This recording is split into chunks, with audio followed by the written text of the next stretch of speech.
가을 태풍이 오고 있습니다. 때 아닌 비가 내리고 있습니다. 적지 않은 비입니다. 이 비가 그치면은 좀 더 날씨도 쌀쌀해질 것으로 생각이 됩니다.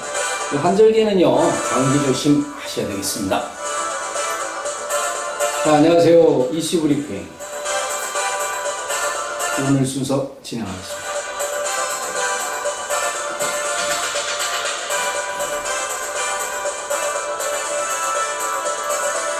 전두환 전 대통령, 그리고 노태우 전 대통령, 박근혜 전 대통령, 그리고 오늘 이명박 전 대통령 또 불명예를 기록하게 됐습니다. 15년 선고가 됐습니다. 그리고요, 많은 국민들이 궁금해했던 다스는 누구 겁니까? 이거 사법사상 처음으로 재판부에서 다스는 이명박 전 대통령 것이라고 오늘 확정했습니다. 물론 2심과 대법원 상고심이 있습니다만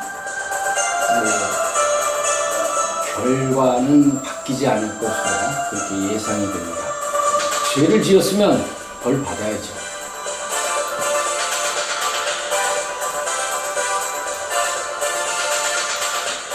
자, 오늘은 지난주에 얘기했던 그 심재철 의원의, 자유한국당 심재철 의원의 자료 유출 공방에 대해서 한 번 더 짚어볼까 합니다.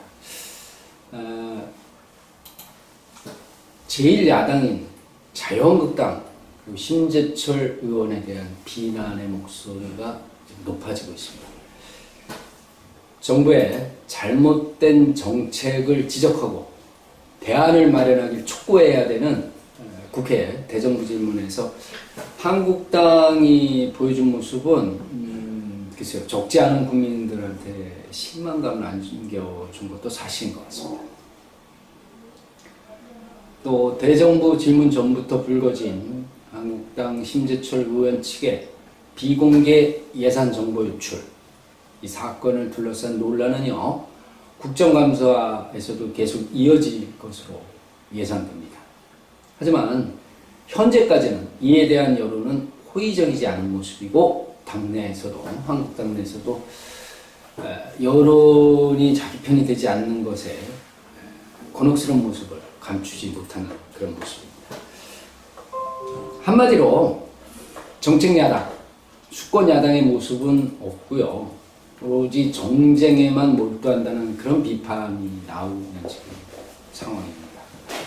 사실상 정보 유출 논란에 대한 정부와 더불어민주당 그리고 심의원과 자유한국당 사이의 이런 공방은요, 정의당 이정미 대표의 언급처럼 이미 끝난 게임으로 보여집니다. 판정패 당했다는 얘기죠, 한국당이.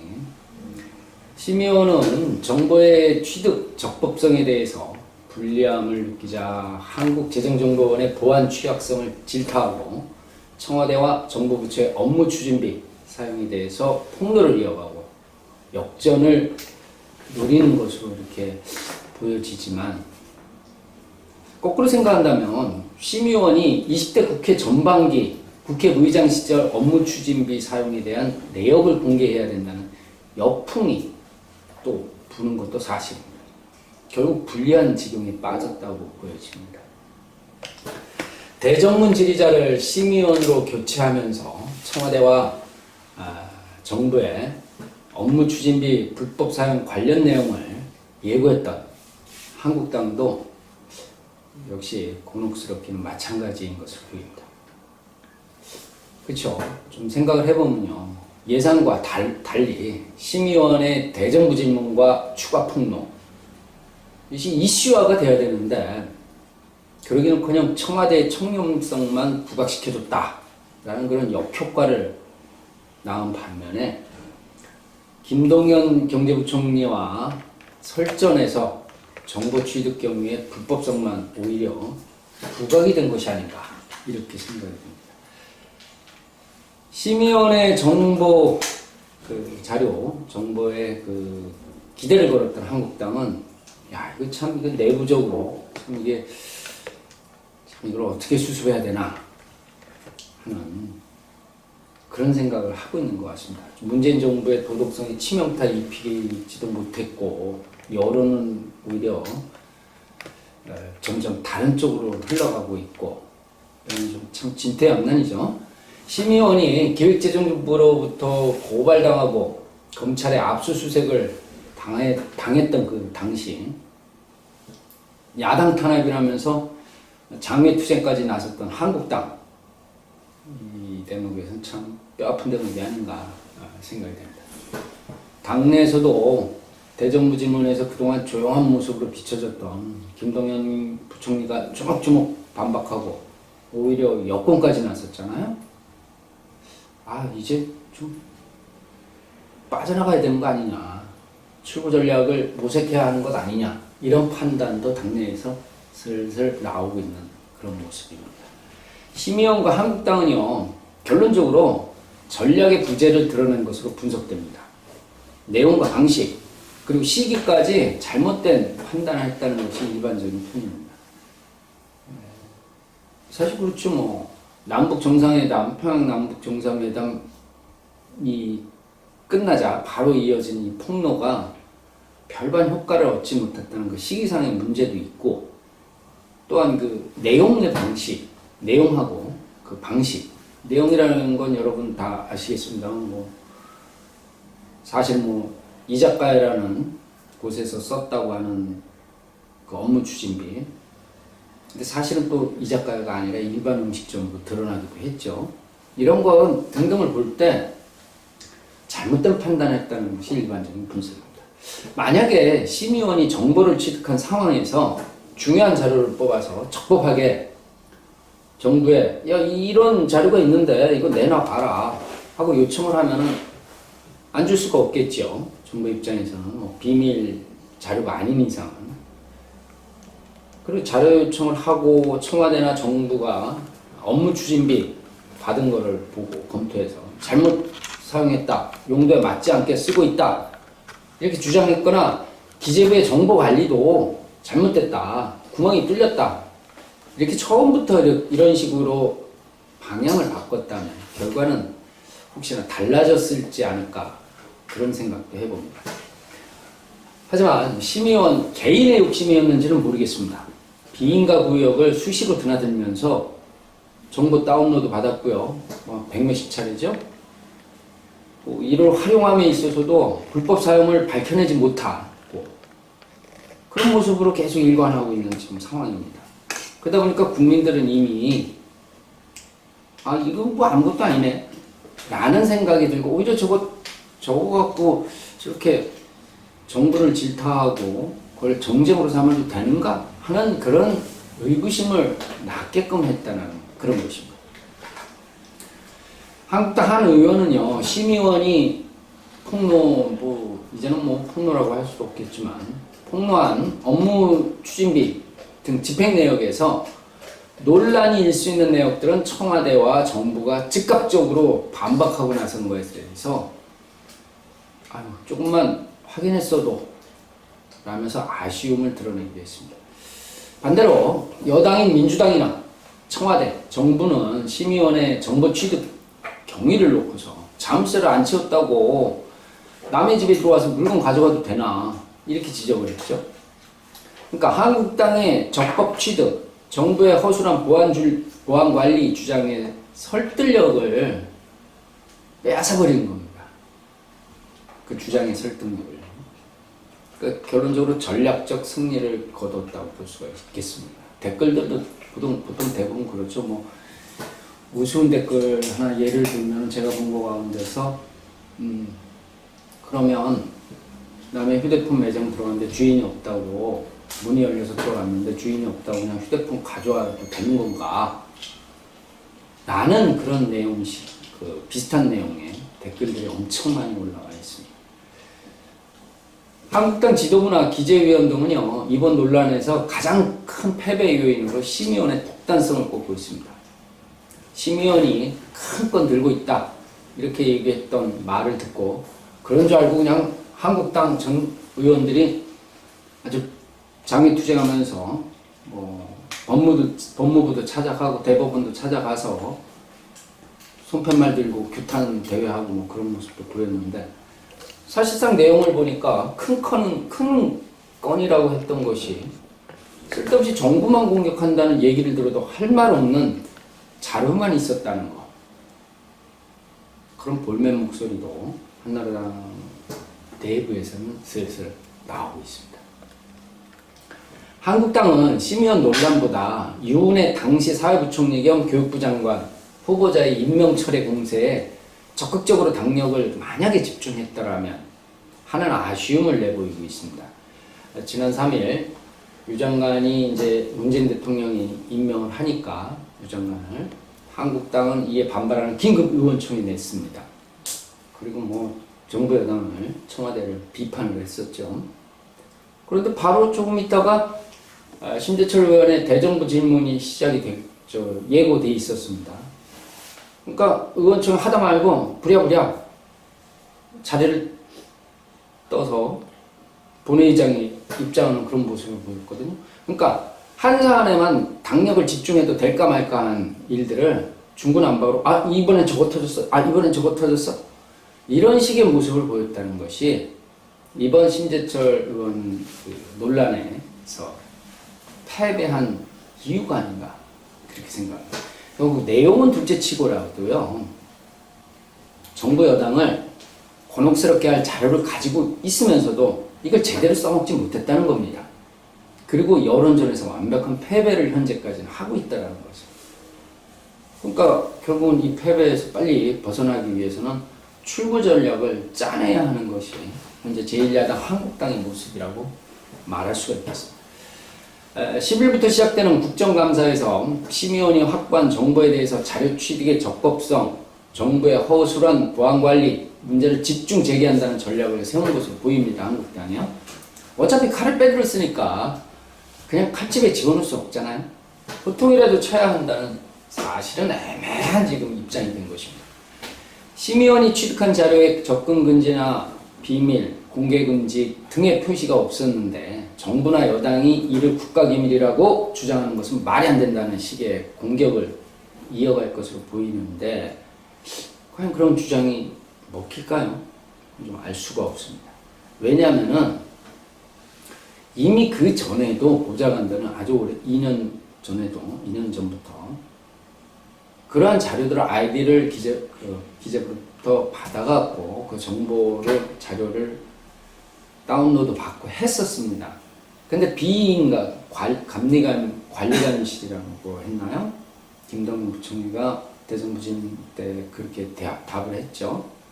관리관실이라고 돼 있는 것은 그때도 들어가지 못했다는 얘기가 되는데, 그때는 이제 와서는 들어갔다. 그러니까 좀 적법성이 아니라는 것을 보좌관들은 이미 알고 있지 않았을까라는 의혹이 드는 대목입니다. 그런데 그걸 갖고 뭐 공개 금지 표시 등이 없었다 자꾸 이렇게 한다는 것은 좀 안쓰러워 보입니다. 만약 검찰 조사에서 불법성이 확인되거나 감사원의 전수조사 결과 청와대의 업무 추진비가 문제없다는 결론이 나오면 한국당은 이런저런 전략을 동원한다고 해도 여론의 역풍은 막을 수가 없을 겁니다. 따라서 한국당 입장에서 이번 심의원의 정보유출 논란은 이러지도 저러지도 못하는 계륵이라고 아시죠? 닭갈비 버리지도 못하고 먹지도 못하는 그런 상황이 된 것이라고 이렇게 분석을 할 수 있겠습니다. 일단 한국당은요, 어제 4일 교육사회 문화 분야에 국회 대정부 질문에서 예상했던 대로 유은혜 사회부총리 겸 교육부 장관에 대한 제2의 청문회 공세를 펼쳤습니다.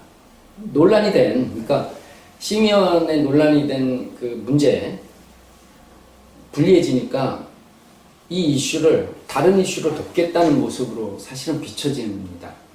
결론적으로 말하면 이 또한 여론의 비판 분야에서 벗어나지는 못하는 것 같습니다. 왜냐하면요, 우선 대입을 얼마 남기지 않은 상황에서 어떤 경위에서든 교육부 수장으로 임명된 유 부총리에 대해서 한국당이 교육정책의 문제점 지적하고 대안 제시하고 이런 거에 생각하는 것보다는 흠집내는 일에만 몰두했다라는 비난을 자초하고 있다는 것입니다.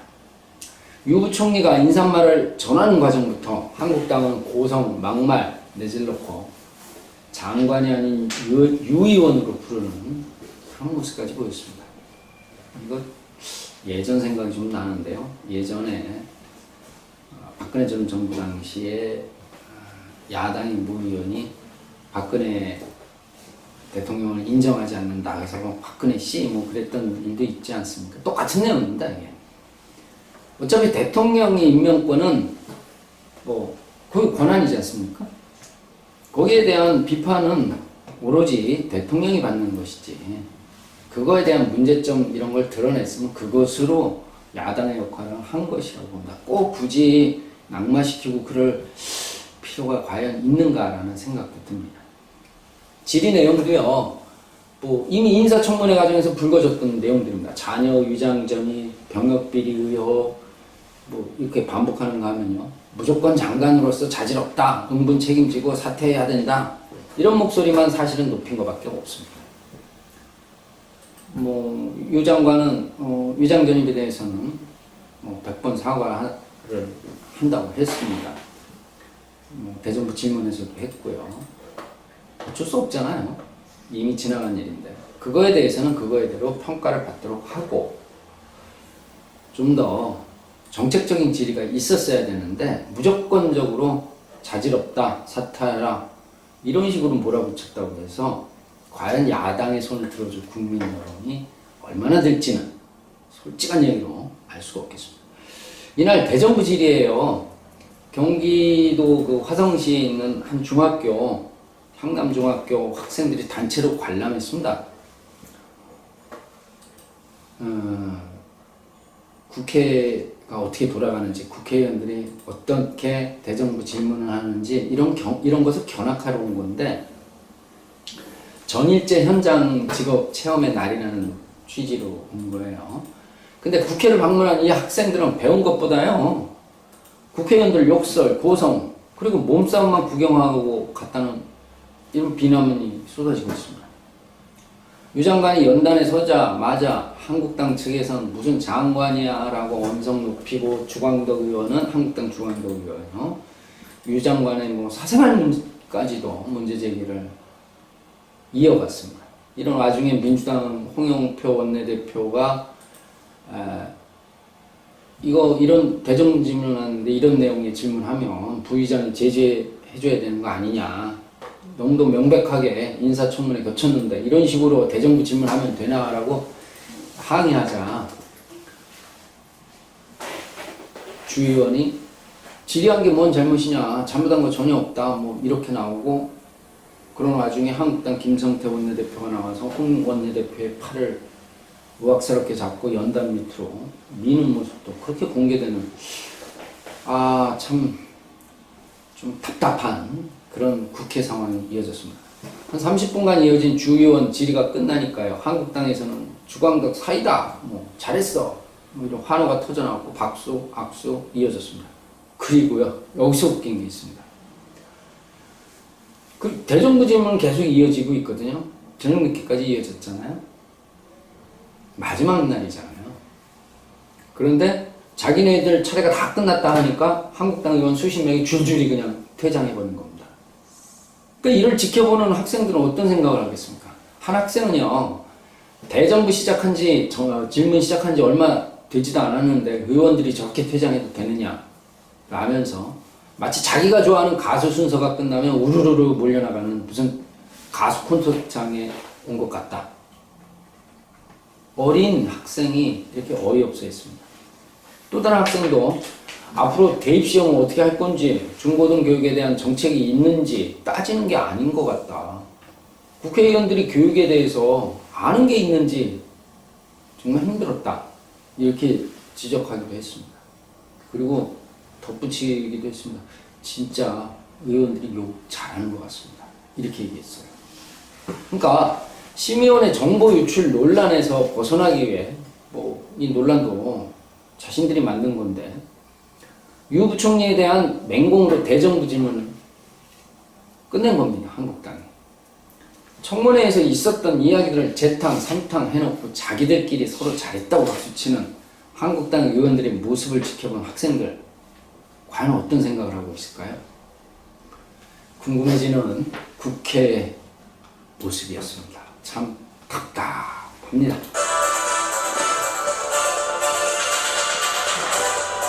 그 이슈 브리핑 오늘로써 51회째인가요? 52회째죠?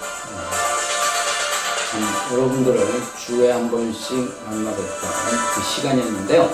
다음 주부터는 좀 제어도 바꾸고 내용도 좀 바꾸면서 새로 시작해야 될 것 같습니다. 유튜브에 들어가고 뭐 이렇게 보니까 이슈 브리핑이란 제목이 너무 많더라고요. 저는 잘못 고른 것 같습니다. 자, 비 조심하시고 태풍에 좀 신경 좀 써주시길 바랍니다.